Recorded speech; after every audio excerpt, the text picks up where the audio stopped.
ఖచ్చితంగా మళ్ళొకసారి ఈ ప్రోగ్రాం మా మల్లెడి రామరెడ్డి ఆధ్వర్యంలో జిల్లా అధ్యక్షులు వారి సమక్షంలో అదే మాదిరిగా ఇన్ఛార్జ్ గా ఉన్నటువంటి నా సోదరుడు వినయ్ రెడ్డి గారి ఆధ్వర్యంలో పర్యవేక్షకులు మా బల్మూరు వెంకటన్న, మా రాజీవ్ రెడ్డి, అదే మాదిరిగా నరేష్ జాదవ్ గారు, మిగతా అందరి సమక్షంలో ఈ కాంగ్రెస్ పార్టీ సంక్షేమ పథకాలని ఎప్పుడిచ్చినా కూడా ఆనాడు రాజశేఖర రెడ్డి గారు ఇచ్చినప్పుడు నీవు బీఆర్ఎస్ బీజేపీ లేకుంటే సిపిఐ పచ్చ చొక్క టీడీపీ చూసి ఇవ్వలే. దరఖాస్తు చేసుకున్న ప్రతి ఒక్కరికి ఏ మాదిరిగా అయితే సంక్షేమం ఇచ్చాడో ఈ రోజు అదే రూపంలో ఉన్న రేవంత్ రెడ్డి గారు కూడా సంక్షేమ పథకాల్ని ఖచ్చితంగా పేద మందికి ముఖాలు చూసి బొట్టి పెట్టకుండా పార్టీ అడగకుండా సంక్షేమం కోసం దరఖాస్తు చేసుకున్న ప్రతి ఒక్కరికి కూడా అందించాలని ఆలోచనతో నియోజకవర్గాలలో పేదోళ్ళకి గూడిచ్చింది ఆనాడు కాంగ్రెస్. మీరు ఒక్కసారి ఆలోచన చేయాలి.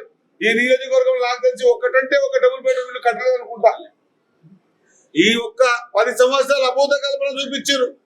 డబుల్ బెడ్రూమ్ అంటే పేదోళ్ళకి ఆశ, వాడు నాకు కూడా ఇల్లు వస్తుందేమో. ఇగో ఆ రోజు చెప్పిండు కేసీఆర్ గారు ఏమని, కొడుకు బిడ్డ ఏడవండుకోవాలి, వాళ్ళకు బెడ్రూమ్ పెడదాం, మీరేడ వండుకోవాలి, మీకో బెడ్రూమ్ పెడతాం, పెద్ద హాల్ పెడతాం, కిచెన్ పెడతాం, మేకలు గూర్లు బయట కట్టేద్దామని ఒక అభూత కల్పన కల్పించి వాళ్ళకందరికి కూడా అరే పేదోడు ఇల్లంటే ఎట్లుంటది, మనం ఒకవేళ కేసీఆర్ గారిని మాట నమ్మి ఓటేయకపోతే ఇల్లు రాదేమో అని భ్రమ కలిగించి 2 సార్లు అధికారంలోకి ఇచ్చిన తర్వాత కూడా పేదోని ఎందుకు ఈ నియోజకవర్గంలో ఒక్కడంటే ఒక పేదోడు కనిపించలేదా? ఈ నియోజకం అంతా సస్యశ్యామలమైన నియోజకవర్గమా?